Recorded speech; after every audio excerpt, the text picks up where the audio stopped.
Hi guys, welcome back to another episode of the Gold Nugget Gang Podcast. So today we have Matt with us. From Max Vault. So Matt from Matt's Vault. Yeah. Matt has been from my understanding, Matt has been a very early adopter and one of the early guys in the industry in Singapore. In the scene. In the scene.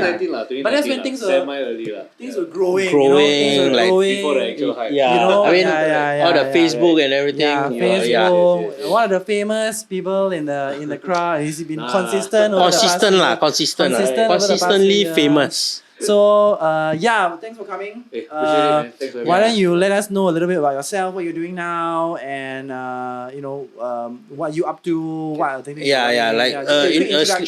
Like what you do. My name is Matthew. So I started collecting in the early days of 2019. It's fair to say that Back when I was a child, in the very early days, of course, in like primary school, secondary school. Yeah. I love Pokemon. But I never really got into the collecting of cards, but I do play like the handheld games. Oh, okay. So when we were little kids, I'm sure everyone remembers like Fire Red, Leaf Green, Ruby, Emerald, Sapphire. So I was there doing then, but I wish I did started collecting Pokemon cards then, but I didn't really go into it. I just played the games. Yeah. But slowly when I was in 2019, it's just a sudden change So I stepped into a card shop in 2019. Okay. Wait, what card shop was that? It was in Toa Payoh one of the Toa Payoh stores Toa Payoh, okay. One of the Toa Payoh stores. Okay. So it's just a very very casual thing. So like on a Friday evening, I just walked past this card shop in Toa Payoh. Okay. So I stepped into it. Then I look at like a whole bunch of people ripping packs, playing with cards. I'm if I recall correctly, it was Unbroken Bonds pre-release. So that's about what? That was the Sun and Moon era 2018-19 2019. Yeah. So then I look at those people rip. So I decided like, oh, this Pokemon. I mean, this was my childhood. Why not reignite it a little bit? So I just went to the cashier. I asked him for packs that he can recommend. So he recommended me like some tins. Back then the Picarom tins. Retailing for like $45.90 a tin. Then Unbroken Bonds booster box they were selling at like if I'm not wrong it's $145 a booster box. Yeah, last time back then was and then a pack was going for like $4.95. Yep, reasonable prices. Very reasonable. And back then those were like considered like retail prices. Yes. And then the supply was a lot over there. Yep. And the supply outweigh more than the demand So I started ripping. And then on like my very first pack, right, I ripped Ultra Ball. So this Ultra Ball back then, I mean now probably it's not so high in terms of value, but back then it was a very playable card. And then the shop owner actually told me like it's like a $130 card. And back then, 2019, $130 is like wow. It's like really crazy, Yeah, it's the gold one, right? Yes, the gold Ultra Ball. So I thought like, hey, it's so easy to hit Okay just continue degening. Then pack by pack, right, the tin I put the lovebirds, the Latias Latios. So back then, right, it was $50. Yep. And I still have that card with me right now Wow. It's still in the studio. So one of your untouchables. It's one of my untouchables. So like it's like the grill back then to me So I wouldn't be selling that card. Yeah. No price could even buy that card because it means a lot of sentimental value to me. Yep. Yeah, and then so I had a lot of fun. I think that night itself I spent about 1K, 2K. I think 1K plus close to 2K Yeah, back then it was really a lot of money. Somehow I was just a poly student. So I used up like quite a fair bit of my savings just to like reignite that joy in me when I was little, like reconnect back a little bit with the childhood that I had. Yep. Yeah, so on my first week, moving forward a little bit, on my first week of degening, I spent about 3K and it was no turning back from then So you started from Sun and Moon, yes. the tag team era Yes, the tag team era. So I did met quite a handful of collectors moving into the card collecting journey. So I'm really grateful to people that I met along the journey who taught me about the value of the cards. I'm pretty sure Santosh was one of them. I think we have dealt a couple of times before through Facebook and even meet up in person. Yep. Yeah. So back then everyone was using like throw and tote and also so I was like buying the singles, the cards that I like. So from then it was really just about buying because it's all collecting back then Then the change came during COVID. So during COVID circuit breaker period. I'm pretty sure those who were there will remember that during that period, people put a lot of their money into like cards, into like collectibles. That was the turning point in this hobby. That was a turning point. Yep. So, actually, during that period, I met a handful of collectors. I mean, not saying we can meet up during that period, but they actually mailed some stuff to me. They say, "Hey, Matt, I don't have time to sell the cards. Can you help me to sell?" So we were all on like Facebook. Yep. Yeah. So I'm saying like, okay, sure, like why not? Then they say like, you can take like 10-15% commission from that on helping me sell. So that's when I started like, realizing that wow, this thing actually there's some profit to be made, because I didn't have much money to buy and sell back then. I didn't really know how it worked at that point. So I was using a couple of like my friends' card that I met over the hobby to sell on Facebook. So it was really very good like pocket money back then, because I was still a poly student. I was going to the army phase. So that amount of money was very good for me at that point. Yeah. So I started then gradually I had like a little bit more capital to buy some stocks, and without me knowing, in a blink of an eye, I was doing online for a year plus. My whole house was filled with cards and sealed boxes. Okay. So back then, everyone knows me as Pokemon back then. But then moving into the hobby, as you know, as like your brand grows larger, in time to come lah. So I couldn't really use the word Poke because I mean, not saying anything, but I wanted a change. I didn't want to use the word Poke anymore. So that's when I actually had to thought of rebranding this brand. So that's how Mesvot came about. Yeah, which is a good move, like, because the word Poke has been correct. So I did thought of like rebranding a little bit. So Mesvot was here. So I continued online for like couple of months back into 2023 period, and then 2024. My mom was like saying, "Hey, you can't do like this anymore. The home is turning into a storeroom." So we had to look for physical space. So I look at we went around looking at a couple of like units for the available units that we can actually use for like physical space. So here we are at like Tai Seng, the Tribex building. So it's a very nice studio place that I thought of. I had an idea, a vision of people coming down, friends, regulars, new customers. They come down to chill, to talk about the hobby, to view singles, to rip packs, and also grading. So the studio has been open for 2 years already.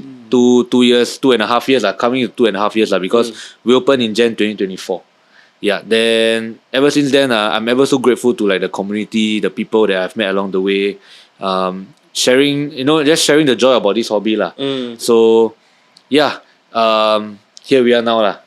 So are you doing this full time, or do you have a full time job and then this is like a passion project? I'm doing this full time actually. Actually, I had I had a couple of like contemplations earlier on, because my parents wanted me to pursue my diploma, because I have a diploma in like sports and wellness. So I wanted to be a PE teacher back then. But then this Pokemon came about. This Pokemon hobby came about. So it's like a hobby turned into business kind of thing. So I decided like this is what I really wanted. Even though my parents were a little bit against it at the start, but I showed them I persevered lah, like during like the period whereby parents, they always want the best for their kids. So you have to show them that this thing is okay to sustain. So I persevered. I worked really very hard. I even worked like through the nights at time doing my listings on Facebook and all. So so I'm glad that here we have come so far and we have built like the community that we have today lah. And it's just a start. It's just a start. So okay, so that's the Pokemon side of stuff. So when did you come into the sports and the jersey side? Because for all I know, right, you are one of the guys in Singapore that like does this, like the jersey signature and going to the meet the players. Yes, Your Facebook profile photo is you and Lewandowski. Lewandowski, Lewandowski. I remember his Facebook photo is him and Lewandowski. So how he's looking outside the car, he's sitting in the So how did that come about? Like when did that come about? Because I always thought your passion was actually started in football. I love football as well. Move into Pokemon. I'm a football fan. I'm a big football fan. My friends knows it. Okay. Yeah, okay. So back then I was in primary 5, I started playing football. Then gradually in secondary school, I'm the kind that, every day after school go and play football. Yeah. And then on weekends, sometimes even Champions League nights, I will stay up late. Back in the day, kettle. Yes, and I also fall asleep in class because I watch the matches late at night, Yeah. Yeah, then I mean I got really crazy into like this hobby because like that was the first time I think Brian Robson, the ex-Manchester United player, came to Singapore.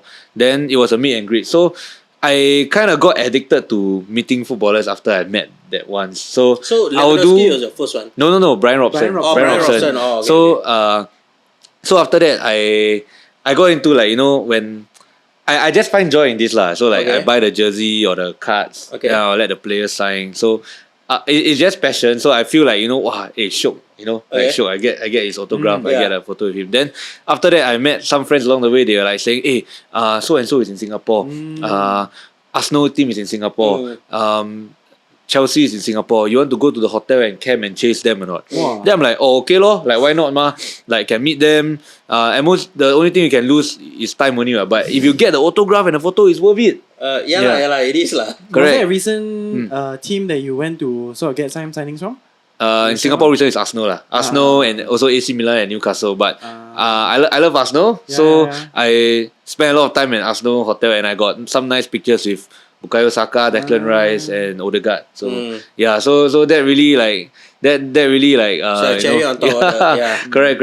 Yeah, but I do this is purely like for hobby. And back then when I started doing this when I was in Poly year 1, if I'm not wrong. Okay. Yeah, Poly year 1. I think Sec 5 or Poly year 1. Okay. Yeah, I think Sec 5. So back then during that year, I met like Ozil. When Arsenal came, I met Ozil. Peter Cech during that batch. I think it was still under Arsene Wenger. Yeah. That Sanchez time, came? Correct. Sanchez didn't come. Yeah, but I met Ozil, Arsene Wenger, Laurent Koscielny, Theo Walcott. So that period I was going crazy. Like I actually low-key I did like skip 1 or 2 days in Poly to do that lah. That's okay. Yeah, maybe I shouldn't say this lah. Okay, but yeah, don't do this. Yeah, okay. So actually, I'm quite curious. Which is your most prized signature or jersey? memorable? Most prized I would say the Lovebirds is the card, right? Yes. But if you talk about jersey signature, which is the one that you think is the most your prized untouchable. possession? Lewandowski lah, because Lewandowski. I'm a Lewandowski fan since he was at Borussia Dortmund. Wow, Yeah, I watched him play when I was in I think P6 or Sec 1, the early days before he joined Bayern Munich. Yeah. He helped Borussia Dortmund win the Bundesliga title. Then I really like his style of play. So back then and even now, Lewandowski is my favorite player. You see, like he's 37 this year. He's still playing at Barcelona. He's still scoring goals. So I mean, and there's he's like not much strikers like that anymore. yes. So it's like some strikers like they accomplish whatever they want to accomplish. They retire at like 33, 34. Yeah, even before they pick. So Lewandowski is someone that I really respect, and he's like a family man as well. He takes care of his physique. He takes care of his family well. So Lewandowski has got to be my favorite player. And the jersey that time, the first time I met him was when Bayern Munich came to Singapore. Okay. So I waited at the hotel for him, and he signed my jersey with his name. So that's my prized possession lah, I would say. Have you ever went to like their stadiums to get signatures? Okay. I went to Munich in 2023. I think end of 2023. Okay. Yeah. Then I watched a Bayern Munich game there. That time he already left for Barcelona lah, but I travelled to Barcelona after that. That's where you saw my photo with with him in the car. With him in the car. Then I waited outside the Barcelona ground. I would do crazy things like that. Yeah. Okay, but now since after like we open Massboard, I don't have so much time really lah. So only on ad hoc basis and when I have time. But that time I had all the time in the world because it's like YOLO lah. So Bayern Munich one, back to the question, I watched a match there. I waited for the players outside the training ground. I mean, it was a good experience. It was in the cold as well, but we waited like one whole day from like 9 a.m. and then to afternoon about 2-3 p.m. Wow. But I met like almost the whole squad lah, so it's pretty worth it lah. Okay lah. At least you get signature and then see everybody. Correct. Messi still around or no? He left already. Left already. The cars they drive and everything. Yeah, so but it was a good experience lah. It's a good experience, yeah. But talk about stadiums wise in Europe, been to quite a couple lah, and I got to say Allianz Arena is very nice. So if football fans, if you guys want to choose a stadium to go to in Europe, I think Allianz Arena is a go-to lah. Like I also became a Bayern fan because of Lewandowski when he went there. So I watched a lot of the Bayern games like after during his time at Bayern lah. Yeah, and also Barcelona. Yeah. Now we stick to football a bit. Okay, yeah, sure. As of this week, today we're filming. PSG and Arsenal are qualified for the final of the Champions League. So by the time this comes out, the video, the final would have you played already? What's your prediction? What's your prediction for the final? Who do you think will win? Okay. And what's the score? Then we can put at the bottom. Okay. You all know who you're going to choose lah. Okay. Don't need to who do you win? Maybe penalty shot. On paper, on paper, everybody says PSG lah. Yes. But I really want Arsenal to win. Of course. For the first time. Yes. And my prediction for this game will be Arsenal 2, PSG 1. Okay. 2-1. Let's see if we're correct. 2-1. Okay, Let's go. 2-1. Then if it was, Yeah. then a hypothetical question. Yeah. If Bayern made it to the final, right, who would you have supported? Oh yeah, Bayern and Arsenal. If Bayern and Arsenal both went It's to going the to be Arsenal lah. Okay, of course lah. You see what he's wearing. Of course. Yeah. I also gonna be should Arsenal wear. lah. No lah, I mean, Right. you guys can try lah. That's all I can try. say. You can try. Right. Okay, so moving on. Actually, I wanted to ask you about one thing because we see the sports market for cards actually is also quite Yes. quite big. You know, cards can also go for very expensive. Max Dowman, you know Max Dowman now? Max Dowman. His Right. rookie card also, Yes, right? that's crazy. That's really quite with one of crazy. his Yeah. his one-of-one cards. Yeah. The one Yeah. back, right? Yeah.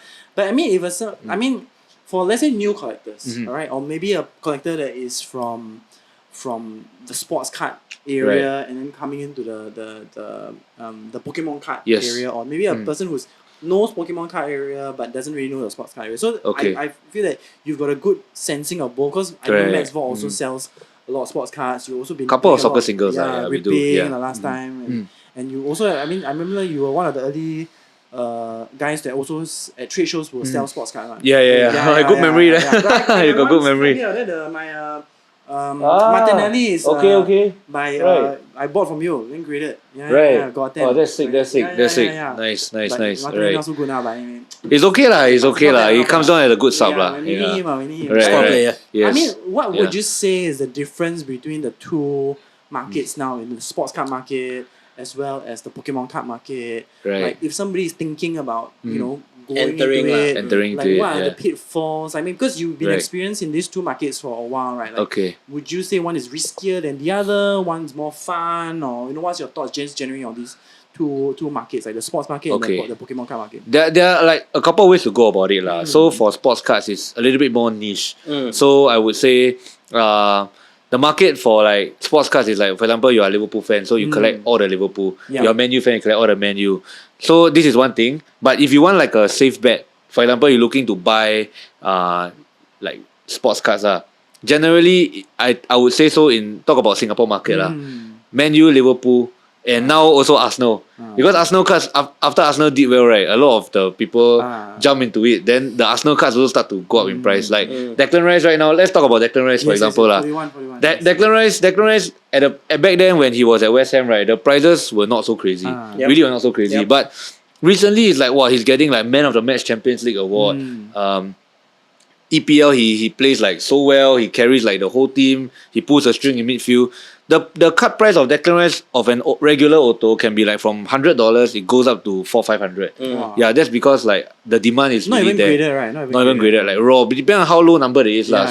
So the thing about sports cards is the lower the number, rarity lah. the rarity of it, and then like the more low number it is, the higher it sells for. But then of course the players vary. So for example, number to 5, let's say Martin Zubimendi autograph can go for about 800-900. But a number to 5, let's talk about Lamine Yamal, it can go for like life-changing money. For example, like 200,000. So it really depends on the player and the year of the card. So like a prime rookie, Lamine Yamal, the RC, because that's his like first ever print, first ever auto, that would definitely go for premium as compared to like the second year being produced. So generally, if you want to collect for sports cards, right, just buy and collect what you like or the team that you support. So you don't have to monitor so much about the market. But if you have like a little bit more risk appetite, then you can probably jump into like the rookies. So like Yamal, Dauman. I would say maybe let's give me another example. Probably like let's say Gavi rookie. Yeah. So Gavi is like a midfielder. So generally that one midfielders don't go for as much as the strikers What's the or the Chelsea winger? attackers. What's his name? Cole Palmer. No, the We got too many the Brazilian guy. Esteval. Too many Esteval. Esteval. Yeah, Because you want right. Chelsea fan. Esteval, Right. he's So Chelsea fan, mah. Esteval is pretty okay as well. Barcola, Doué. Barcola, Doué, all these. So all these generally, you are when you buy, you are looking at their performance. Yep. So you analyze how they perform, then you predict whether this guy can be like the next big thing in the future. Yeah. So for example, like Yamal right now, and Dauman, they are performing like way more crazier than how Messi was when he was 16. So definitely I would say on paper it looks okay to go into it because people can predict like these two will be the next Messi or the next CR7. Yeah. But then again, all you need is like, for example, a saga happens to Yamal. Like what happened to Greenwood? Like Greenwood back then, everybody was priding his cards like so crazily. And then it was Manchester United. Manchester United gets the most hype when it comes to cards. Everyone knows it. So one saga that Greenwood had, the whole price for Greenwood crashed. So you are like really gambling on it lah. But then again, if let's say Greenwood actually turns out to be the next Messi, the rookie card that you're paying for like $200 can be 20k. In like a few years time. Like that's what I've seen also. Like for sports, the rookie cards are the one that people would really want to collect. I mean, we are talking about collector for that scene. For any sports, the rookie one is the one they really want. Yes. Like even now, people, if they got the money and they can find, they will want to find a rookie Messi, rookie Ronaldo, Steph Curry also basketball. Rookie Jordan, rookie whatever. You know, those are the stuff they really want. You know, that's something I learned also lah over the years. Then because most of the people that watch also are up for Pokemon as well lah. So I mean, in your experience, like what are the things that you've seen over the past few years for Pokemon? In your perspective, you know, like or you mean watch like football lah generally? No. So we talk about football cards, man. Now we move to Pokemon cards. Right. What changes that we have seen? Over the past, because you were starting in 2019. You were one of the first few guys that did trade shows. You opened your own store. Now a lot of people also open shops, you know. But what are the things that you're seeing locally or even internationally, like, you know, for people to just consider and think about, like, you know? I mean, do you feel that there are too many people opening stores? Hot take, not. I would say it's up to individual lah. If let's say you really enjoy this, you really think that opening a store is sustainable. Like I mean, because when you open a store, there are many factors to come about. A lot of variables, because one thing is your time. You have to invest a lot of time into it. And another thing is money. So money is like, you know, everybody is like, wow, you know, this Pokemon thing is like so hype now. Like, wow, I buy this, I can do buybacks at the store. I can buy back 85%, I can sell at market rate. But you must also bear in mind that what if the price that you buy back, right, goes below. So you must be able to take the dip as well. So this is one thing, like a lot of people go into this hobby, I'm sorry to say, but they don't understand this thing. But when they, like, it's like when they're so hype, you like, wow, this is so profitable. But when it dips, you must be able to tahan. You must be able to tank it. Seen too many customers coming to us about that also. So actually one thing also, I mean, just think the things that we notice, and Santosh, we've spoken about this previously also, it's like, there's a lot of trade shows. Like I think last week there was 4 trade shows. The week before there was 3 every week there is. Every week No, but every week last time there it is, was like once every month. Then now it's every week. Then now there's multiple every week. Now last year was every week. Now it's multiple every week. Now last week there's 3 or 4 on the same day. Right. So I mean, like, what do you? I mean, when you look at this, do you worry that, you know, there's not say too many lah. Like are you worried that people will get burned, or, you know, what's your thoughts on this? You know, or generally for collectors, I would say just spend within your means lah. I mean, there can be like thousands and thousands of cards every week, but generally just buy what you like for collectors lah. And then, like, most importantly, your pocket can swallow. That's if you want to buy and collect. But if you're looking to buy, of course, just have a good eye for it. My personal take, like what I always tell everybody, I repeat this multiple times every day. When collectors or investors ask me, I'll just say Charizard, Pikachu. You can't go wrong. But be careful as well. So don't get too overcharged. Just do your market research. Use sites like price charting. Use sites like UUT. Use 130 point, cut ladder, ALT. All these are very very like your own due diligence useful. on Yes. stuff like. So before you buy anything, just make sure you check the prices lah, not to get overcharged because you don't want to be paying future prices. Yeah. So end of the day, like I would say, that's our job like as vendors, as collectors to look out for one another. Yeah. And we know of people who do future prices also lah. Yes. Oh. So I mean locally gotta and be overseas careful lah. with it lah. I've gone overseas, so it's just crazy where how they can charge things like Double 2 times, market, 3 times. right. They say that this is going to be the price. Something is like that. Yes. Interesting. So So I mean, of course, end of the day is willing buyer, willing seller. Yeah. But Of course, as our job as like vendors, we always value transparency. yeah. So I'll always like tell like our customers like most of the time we'll do what we can. We'll follow like comms and that. But for certain cards, if we cannot, we also explain why we can't because I can't be selling at a loss like for cards that I take in. If it's like I were to lose like $100 on this piece that I make, I rather like hold on to it. But I'll be transparent about it. Yeah. But then of course we always give the best advice like we can. Like for Japanese, it's not wrong like vendors follow sneaker dunk because like a lot of people are using sneaker dunk right now. But then again, we do what we can. We always tell people, do your due diligence. Our price is there. We explain to you why we sell at this price. If you want to buy, you can buy. It's okay. Yeah. Do you find that you spend a lot of time explaining? Like in your day, you got 24 hours. Right. Do you spend like 12 hours just explaining to people your prices? Or a big chunk of it, not 12 hours. On some days, yes. Some days, no. Because sometimes, like day to day, some days at the vault is pretty packed. Like we can, like, normally we tell people like weekday afternoon is quite chill. But you never know, like I can go to office like around 2 p.m. on a Tuesday afternoon, it's packed with people. So it comes in like waves. Sometimes it's pretty chill, then my day gets a bit more chill. But sometimes like, some regulars are there, they want to engage a little bit more. I'll be more than happy. So I'll be there to explain the prices and all to them to rationalize with and the... it's a bit of education lah. Like so that's what I used to do. Correct. When I was part of barter trade. So during barter trade and even during trade shows, if that I have time. I mean, we know how busy trade shows can be. Right. And then there are some times, when customer come and then want to have some kind of conversation. Yes. And then they are willing to learn. Yeah. Just teach lor. Yeah, as much as possible, we'll try to help to the best extent we can But sometimes, of course, it gets shakes. But I mean, passion above all. So of course. if I don't have passion for this thing, right, I will be sitting here right now. So end of the day, passion is a large part. It's a very important thing. When it comes to this hobby. As a business owner, actually some like because our last podcast with our previous guest, he did share with us some horror stories. Never mention name, but just very horrors, like just very random horror stories.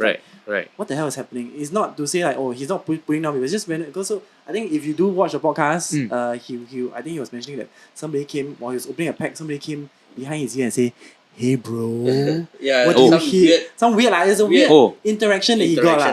So I just I'm just curious because you've been doing this. Wait, so it's just someone whispering to his ear there lah? Yeah. Hey bro. Wait, user. Alright, no lah.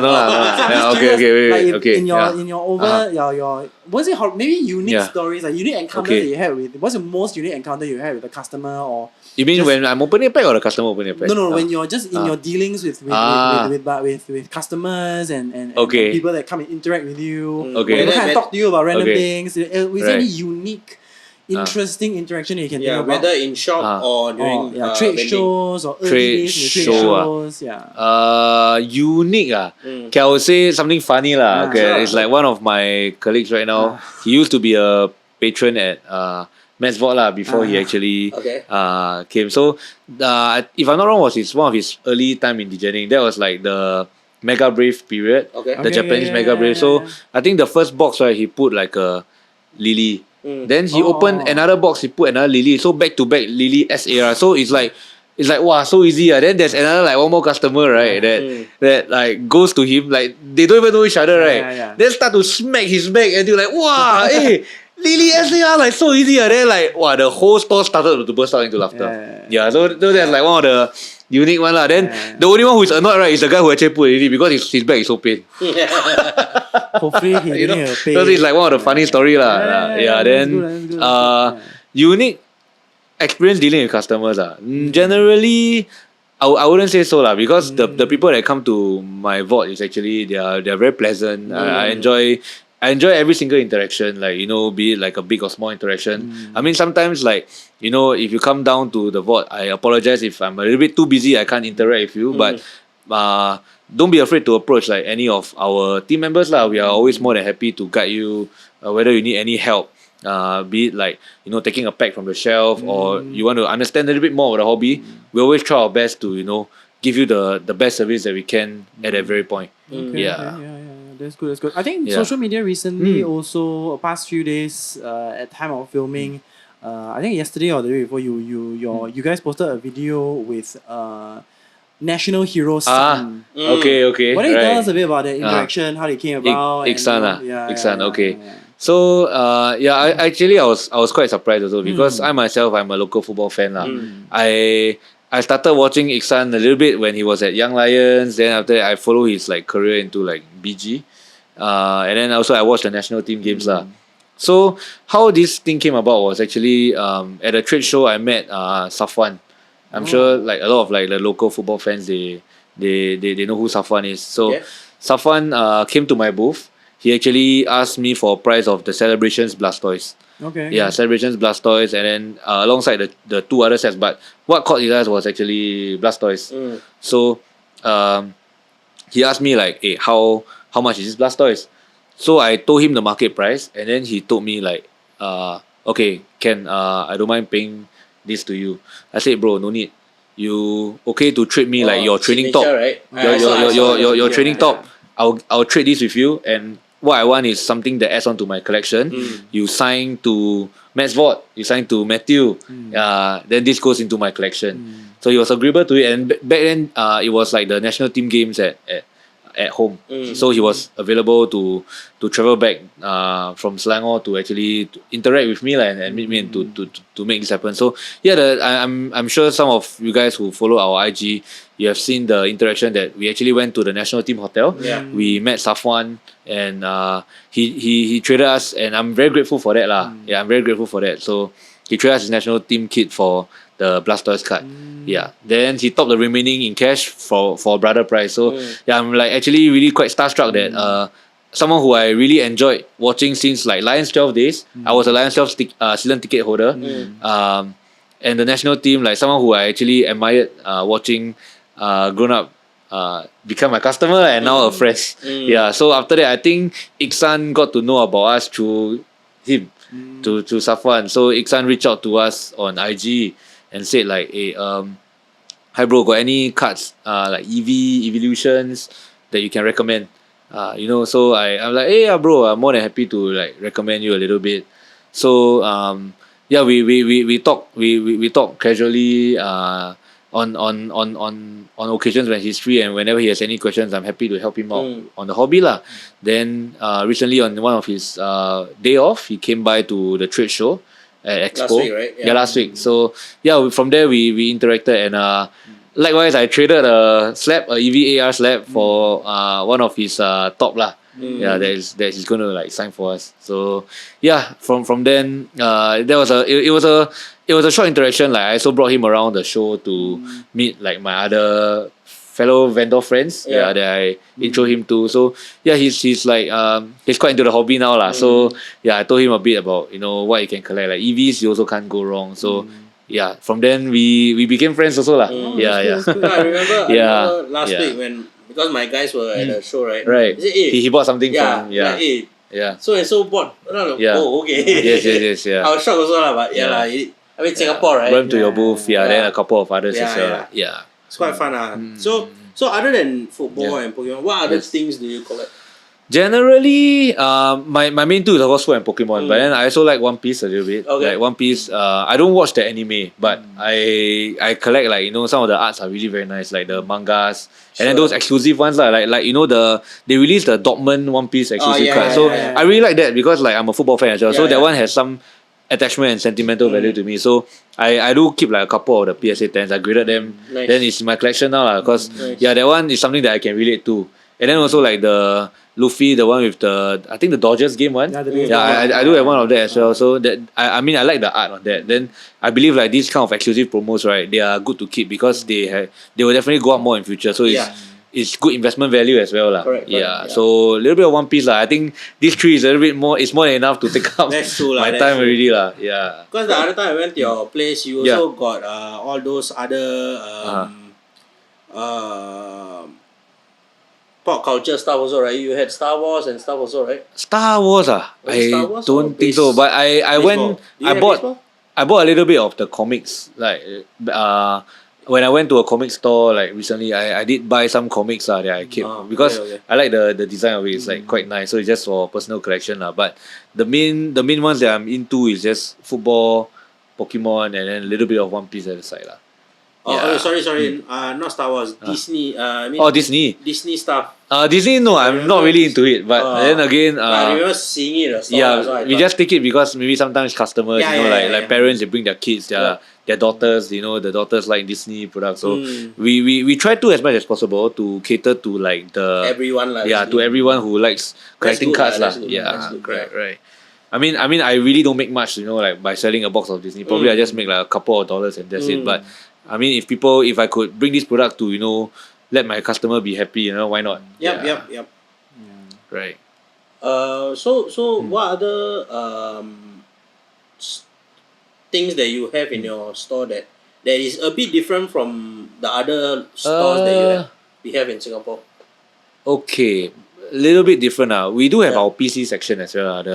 The like my personal stash, the grills, PC, like where I display my grills. I mean, I don't have that for sale, but then there are some like nice like sign cards, like Arita sign cards, some other like football sign cards. Like I do display a little bit of my own Lewandowski collection as well, just to just for viewing pleasure lah. But then of course, okay, I'm not saying they're for sale, but everything has a price. But I don't really put it up for sale lah. But I use that as a good I try to spread everything. So there are like sign cards, there are like PSA 10, Pokemons, some football cards, silk products, like from the modern vintage era. So I use that section more to like, tell a story behind everything. Like I have my first ever graded card, which is like a Shining Zard there, to tell my regulars, be it my regulars or like new collectors, because I try to use that as much as possible to share a story, to in a way share what I know to the community about this hobby lah. Yeah. So it's like that's a place that I would say is unique lah. That it's I like can a museum lah, mini museum lah. I wouldn't say it's a mini museum lah that I can like I really enjoy like sharing my stories behind those like PCs that I have lah. Yeah. So speaking of the shop, like where do you see Matt? What's your dream for Matt's Vault over the next 5 years? Like, next 5 years, what's the plan? Right. Yeah. What's your dream? I'll talk about like the nearer one lah. We're actually looking to not confirm, but because right now at Trivex there's like a lot of like engagements day to day. There are a lot of like because ours is like a studio concept, so the engagement is really good. Then a lot of customers, they enjoy like talking to us about the hobby. So I'm thinking like, why not the next one, right? Let's bring engagement to the next level. So I'm thinking to actually open up a second outlet. But that one is more like like what a lot of people is doing now. Coffee come cards concept. So it's like a cafe concept that I actually envisionized it lah. But then again, we need a lot more on that. But nothing is confirmed. But I'm trying to build on that lah. So that's one of the nearer goals. So it's like a lepak corner kind of thing lah. Lepak corner lah. Then also linking to shows, we are trying to go for a couple more overseas shows like in the next couple of years. Like Malaysia, we have did it before. We are going to Thailand next week actually to look at the sports market over there.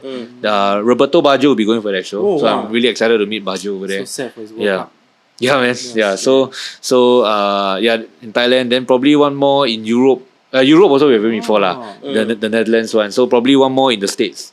For this year. So looking to explore a little bit more overseas and like see how they trade, they buy, they sell over there. I mean, it's really interesting lah. Every time we go to overseas shows, we learn something.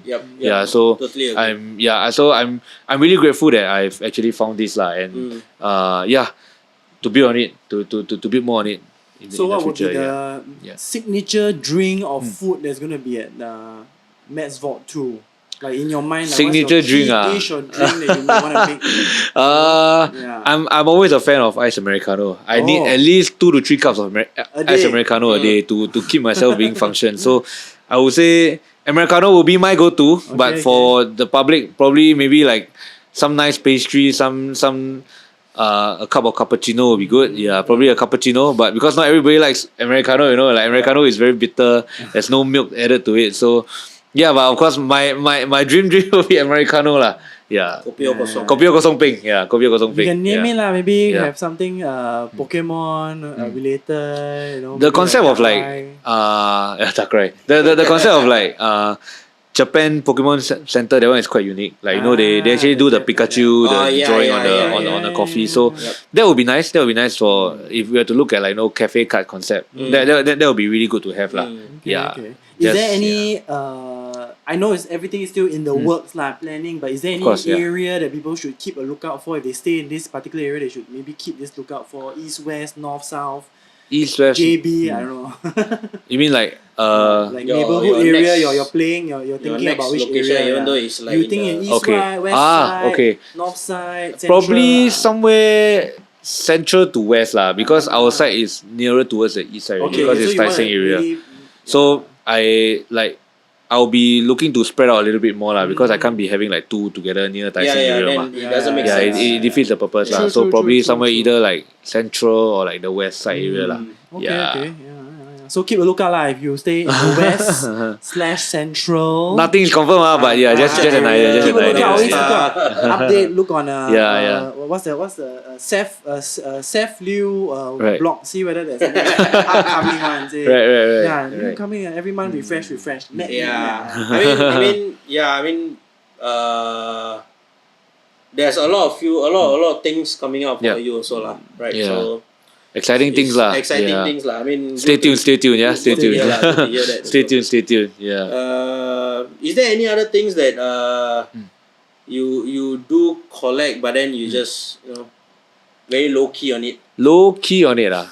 Honestly speaking, is my jersey lah, because I don't really post my jerseys out a lot. Like on I know you have jerseys, but I do have quite a fair bit of jerseys. You don't put them in your museum, right? Yeah, I don't because also space wise lah. But in my room, my wardrobe is flooded with like signed jerseys and all actually. So that's something like I probably have a story to tell like my kids in future. So that brings a lot of like joy to me lah. Talking about hobby wise as well. Generally, jerseys, cards, sports cards, Pokemon cards. These 3 hobbies are like more than sufficient enough for me to bring joy lah, to bring joy every day lah. Yeah. Maybe on a more personal note, as a business owner, you've been running this for many years. Like, what do you feel is the biggest struggle that you face? Not anything personal or thing, but just as a business owner, like there's the typical struggles that people have, right? Like, now what do you find is the hardest thing that you do at running a store and expanding and all those kind of things? Right. I would say, generally for businesses, the one thing that people are most concerned on, my answer is still the same lah. Overheads like, and then also like how to keep your team intact. So I would say overhead. I will touch on overhead first. Overhead is like every month. I'm not even kidding. My overhead is 5 digit. So in order for me to sustain, right, I need to sell more than 5 digit. So that definitely is a concern. But then of course, so we have to all work very hard. That's why sometimes I also push my team to work very hard, especially at shows and on a day-to-day basis. We do have like minimum sales quota, but sales quota to hit lah, KPI lah. But then I'm not too on that because I'm really grateful for my team. My team, they know what I want. We are all like we all are like very in sync when we work together. So another thing for me is to make my team happy lah, of course. So because I understand that in workplace environment, one thing that people have for is like the turnover. So I don't want my turnover to be high also. So my team, I want them to be happy to because to we are all retain them as long as correct, possible. because this is like a long term project as well. So I'm pretty sure, like you know, when I got them into my team, I told them like, look, we're in this for the long term. You have to, you know, if you want to work with me, best if you work long term, then I can plan projects for you. So we do have like partners that we collab on that I delegate to like members of my team to work on lah. So you cannot be like, you know, halfway I working on this project with you, then suddenly somebody just stop. That will make things. I mean, not say it doesn't happen before, and in general, like companies, but it complicates things a little bit. So I want to, you know, like to make everyone feel like a sense of belonging. So it's like, for example, A in charge of this project, B in charge of this project, then me in charge of like overseeing and like another side project. So that really works best lah. So the struggles are there definitely. It's not all like joy, peace, and laughter. You know, every day, wow, you look at cars. All these are the concerns like, you know, generally people don't see. Yeah. And you don't want people to see that also lah. Of course. Because as a business owner, you wouldn't want to see you don't want the customers or the people, the public to see all the disagreements and all the. You want them to know that this guy is doing this guy, you know, that kind of thing. So yeah, you wouldn't want the customers to see that. Right. One thing actually, I mean, I've always I've known you for a few years lah. I remember we when early days when I came into the scene. We go way back. I consider quite late. Right. But 2003, I saw you. I knew you were studying. 2023 lah. 2023. Okay, after 2023. that, you know, I came into this. I started buying lah. I was in NS still a collector. I think you were either NS or you're going to school or you're going into school. Right. Yeah, I was like, wow, this guy. Younger than me lah, you know, not that I'm very old lah, but younger than me. Can't be too. Then I see, wow, really hustling. Then he started his own business. I always, from my outsider view, I always thought, oh, Matt's doing, you know, very good. I can see you're hustling, you're doing very hard. You know, so I mean, the question I have, which I'm leading to eventually, I'll land one day, is like, you know, if they're young, there are a lot of young people now, right? They look to you. You know, if they look at you and they see, oh, Matt doing well, he's hustling, you know, he's hiring people, he's got a team that's growing, he wants to expand, you know. If I ever want to become an entrepreneur like him, right? Like, what would the advice be that you may give somebody? Because I think we've spoken to quite a few people on the panel already, but I feel that, you know, your journey is a very, very unique one. You know, a lot of people in the industry, I think we sort of see very different lah. People come from because you do full time. I think most of us actually we are like part time on it. You know, but we see full time. So actually I'm quite curious. Like if you were to say maybe your younger self, right? Or maybe somebody who looks up to you, somebody who's in NS or whatever studying, then you say, well, man, I want to next time, you know, be like you lah. You know, you know what would be one advice you would give them to be a young entrepreneur? Yeah. Okay, I mean, I can't say I'm there yet lah, because we are all still growing.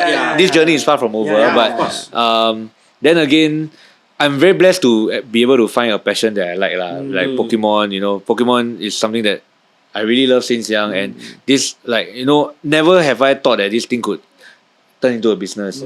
So I would say you need to find joy in it. You need to find joy and need to have the passion for it. So because, like, you know, without passion you can't have the drive.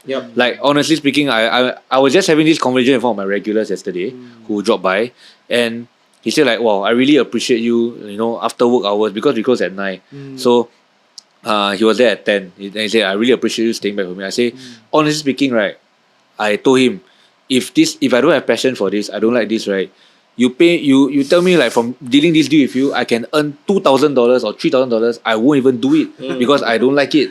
So you need to have the passion in order for you to, you know, be able to sell your products well and to have the drive for it lah. So continue to do what you do lah. Yeah. So linking back to that, so I would say work hard lah. Work hard. Of course, work hard is one thing lah. But then you need to find something that you really enjoy lah to do if you want to be an entrepreneur.